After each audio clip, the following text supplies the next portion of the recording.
शादी यानी बर्बादी। जब उसकी माँ ने उसके सामने उसकी शादी की चर्चा छेड़ी तो सुलेखा ने मुंह बिचकाते हुए कहा था, माँ मुझे शादी नहीं करनी है। मैं हमेशा तुम्हारे साथ रहकर तुम्हारी देखभाल करना चाहती हूँ। नहीं बेटा, ऐसा नहीं कहते। माँ ने स्नेह भरी नज़रों से अपनी बेटी की ओर देखा। माँ, मुझे शादी जैसी रस्मों पर बिल्कुल भरोसा नहीं। विवाह संस्था एकदम खोखली हो चुकी है। आप जरा अपनी जिंदगी देखो। शादी के बाद पापा से तुम्हें कौन सा सुख मिला? पापा ने तो तुम्हें किसी और के लिए तलाक। कहती हुई वह अचानक रुक गई और फिर आंसू भरे नेत्रों से माँ की ओर देखने लगी। माँ ने दूसरी तरफ मुंह घुमा अपने आंसुओं को छिपाने की कोशिश करते हुए बोली, अरे छोड़ो इन बातों को, इस वक्त ऐसी बातें नहीं करते। और फिर लड़कियां तो होती ही हैं पराया धन। देखना ससुराल जाकर तुम इतनी खो जाओगी कि अपनी माँ की तुम्हें कभी याद भी नहीं आएगी। और फिर बेटी को गले लगाकर उसने माथे को चूम लिया। मालती अपनी बेटी को बेहद प्यार करती हैं। आज 20 वर्ष हो गए उन्हें अपने पति से अलग हुए। जब मालती का अपने पति से तलाक हुआ था तब सुलेखा सिर्फ 5 वर्ष की थी। तब से लेकर आज तक उन्होंने सुलेखा को पिता और माँ दोनों का प्यार दिया। सुलेखा उनकी बेटी ही नहीं, उनकी सुख दुख की साथी भी थी। अपनी टीचर की नौकरी से जितना कुछ कमाया वह अपनी बेटी पर ही खर्च किया। अच्छी से अच्छी शिक्षा दीक्षा के साथ साथ उसकी हर ज़रूरत का ख्याल रखा। मालती ने अपनी बेटी को कभी किसी चीज़ की कमी नहीं होने दी, भले ही खुद कितना भी कष्ट झेलना पड़ा हो। आज जब मालती अपनी बेटी से उसकी शादी कर ससुराल विदा करने की बात कर रही थी, तो भी उन्होंने अपने दर्द को अपनी बेटी के आगे जाहिर नहीं होने दिया, ताकि उसे कोई कष्ट न हो। सुलेखा आज़ाद ख्यालों की लड़की है और उसकी परवरिश भी बेहद आधुनिक परिवेश में हुई है। उसकी माँ ने कभी किसी बात के लिए उस पर बंदिशें नहीं लगाईं।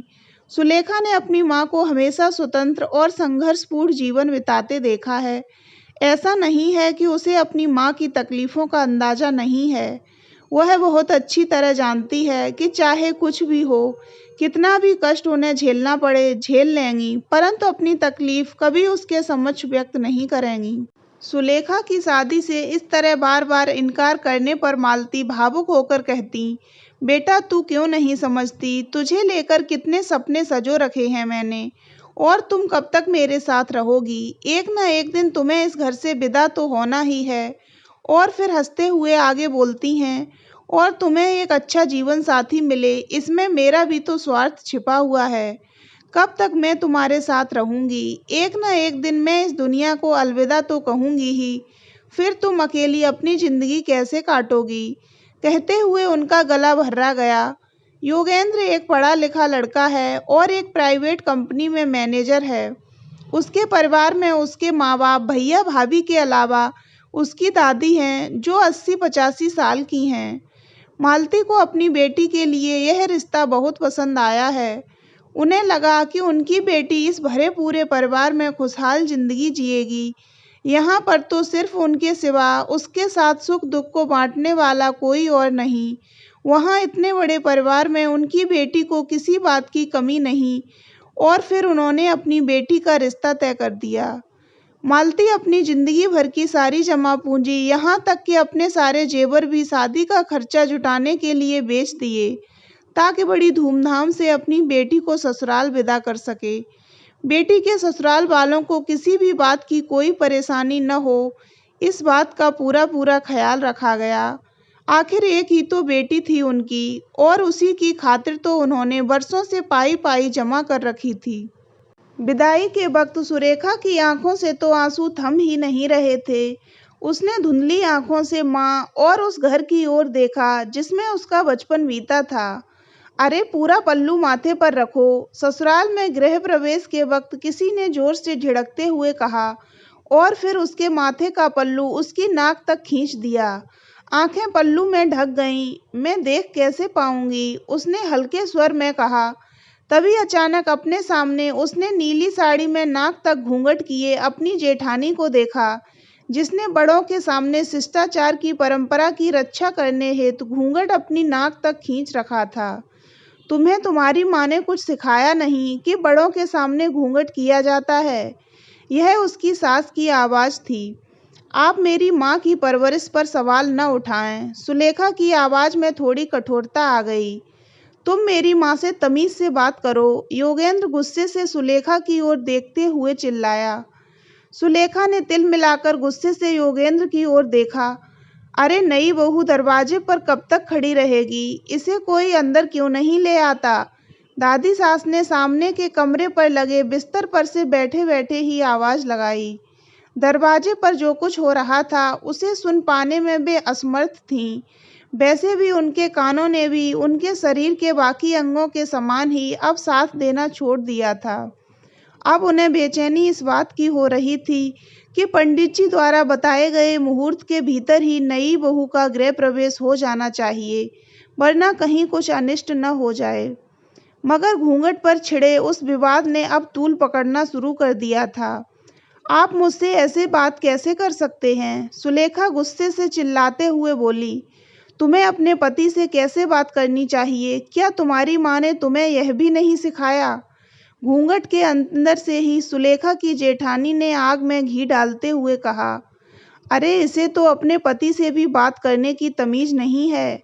सुलेखा की सास ने गुस्से में कहा। आप मुझे तमीज मत सिखाइए। सुलेखा का स्वर भी ऊंचा हो गया।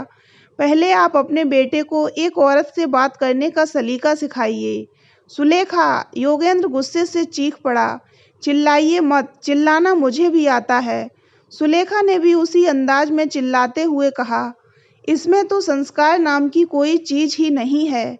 पति से जवान लड़ाती है। सास ने फटकार लगाते हुए कहा। आप लोगों के संस्कार क्या हैं? नई बहू से कोई इस तरह से बात करता है? सुलेखा ने भी चिल्लाते हुए कहा। तुम सीमा लांघ रही हो, योगेंद्र चिल्लाया। और आप लोग भी मुझे मेरी हद न सिखाएं। सुलेखा, और योगेंद्र का सुलेखा पर हाथ उठ गया। सुलेखा गुस्से से तिलमिला उठी। साथ में उसकी आंखों से आंसुओं की धारा बहने लगी और फिर आंसुओं के साथ साथ विद्रोह भी उठ खड़ा हुआ। अचानक उसके पैर डोल गए और फिर नीचे रखे तांबे के कलश से उसका पैर जा लगा, जिससे कलश उछलकर दादी सास के सिर से जा टकराया और दादी सास इस अप्रत्याशित चोट से चेतना शून्य होकर बिस्तर पर लुढ़क गईं। चारों तरफ कोहराम मच गया। देखो तो जरा नई बहू के लक्षण, कैसे तेवर हैं इसके। गुस्से में दादी सास को ही कलश दे मारा। लोग कानाफूसी करने लगे। सुलेखा ने नजर उठाकर देखा तो सामने के कमरे में बिस्तर पर दादी सास लुढ़की हुई थी। उनका सिर एक तरफ को झुका हुआ था। यह दृश्य देखकर सुलेखा की सांसें जैसे क्षण भर के लिए रुक गईं। हाय, यह क्या कर दिया तुमने? सुलेखा की जेठानी अपने सिर के पल्लू को पीछे की ओर फेंकती हुई दादी सास की ओर दौड़ पड़ी। सुलेखा को तभी अपनी जेठानी का चेहरा दिखा।